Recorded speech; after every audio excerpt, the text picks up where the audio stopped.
स्वागत है। आज हम पढ़ेंगे सामान्य ज्ञान या जनरल नॉलेज।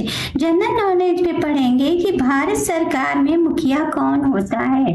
क्वेश्चन नंबर 1 देखते हैं, भारत में सरकार का मुखिया कौन होता है। जो भारत सरकार होती है उसका मुखिया कौन होता है। ऑप्शन ए लोकसभा अध्यक्ष होते हैं, ऑप्शन बी उपराष्ट्रपति होते हैं, ऑप्शन सी राष्ट्रपति होते हैं, ऑप्शन डी प्रधानमंत्री होते हैं। राइट आंसर है ऑप्शन डी प्रधानमंत्री होते हैं।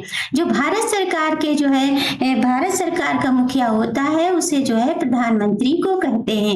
इंपॉर्टेंट पॉइंट, भारत के प्रधानमंत्री भारत सरकार के प्रमुख होते हैं। जो भारत के प्रधानमंत्री हैं वो सारी कमान उन्हीं के हाथ में होती है, वही सारे कार्य देखते हैं। प्रधानमंत्री की नियुक्ति राष्ट्रपति के द्वारा की जाती है। प्रधानमंत्री की नियुक्ति राष्ट्रपति के द्वारा की जाती है और अन्य मंत्रियों की नियुक्ति प्रधानमंत्री की सलाह पर राष्ट्रपति के द्वारा की जाती है। जब प्रधानमंत्री जो है सलाह देते हैं राष्ट्रपति को तब की जाती है अन्य मंत्रियों को।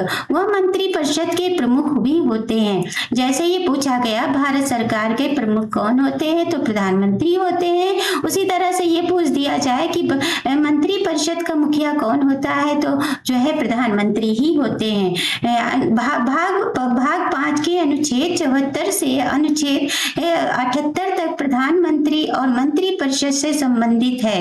वह कैबिनेट के अध्यक्ष हैं। जो कैबिनेट होता है उसके अध्यक्ष भी ये प्रधानमंत्री को ही कहा जाता है। और कैबिनेट की जो बैठक होती है उसकी अध्यक्षता कौन करता है। मान लो ये सवाल बनकर आ जाए कि कैबिनेट की बैठक की अध्यक्षता कौन करता है तो प्रधानमंत्री ही करते हैं। इंपॉर्टेंट पॉइंट और भी देखते हैं। प्रधानमंत्री संसद के निचले सदन का नेता होता है।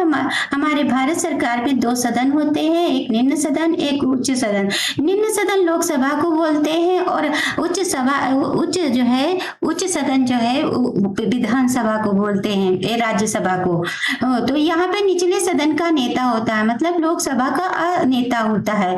वह केंद्र सरकार के और विदेशी संबंधों में भी एक मुख्य प्रवक्ता होता है। जो केंद्र सरकार का तो होता ही है, भारत में पूरे देश की कमान जो है प्रधानमंत्री के हाथ में तो है ही है, लेकिन जब भारत से बाहर जो है समझौता कोई होगा तो वहां पर जो है ये विदेश में जब जाएंगे तो ये यही प्रवक्ता बनकर जाएंगे। वो भारत के राष्ट्रपति के मुख्य सलाहकार के रूप में कार्य करता है। कौन? प्रधानमंत्री अपना इस्तीफा भारत के राष्ट्रपति को सौंपता है। अब ये सवाल हमेशा आता है कि भारत के प्रधानमंत्री जो है अपना पद इस्तीफा किसको सौंपते हैं तो राष्ट्रपति को सौंपते हैं। अनुच्छेद 74 से अनुच्छेद 78 तक के विवरण देखते हैं। इन्हीं को आर्टिकल्स भी कहते हैं। आर्टिकल 74 से आर्टिकल 78 तक विवरण। अनुच्छेद 74 में देखते हैं, राष्ट्रपति को सहायता और सलाह देने के लिए मंत्री परिषद होता है। इसका वर्णन किया गया है अनुच्छेद 74 में। अनुच्छेद 75 में मंत्रियों के संबंध में अन्य प्रावधान दिए गए हैं। अनुच्छेद 76 में भारत के लिए अटॉर्नी जनरल एक महान्यायवादी होता है। अटॉर्नी जनरल जो है शपथ दिलाता है प्रधानमंत्री को। अनुच्छेद 77 भारत सरकार के कार्य का संचालन करता है।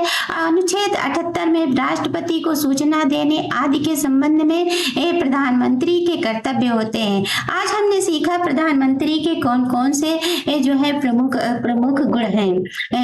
प्लीज हमारे चैनल को लाइक शेयर कमेंट और सब्सक्राइब अवश्य कर दिया करें। धन्यवाद।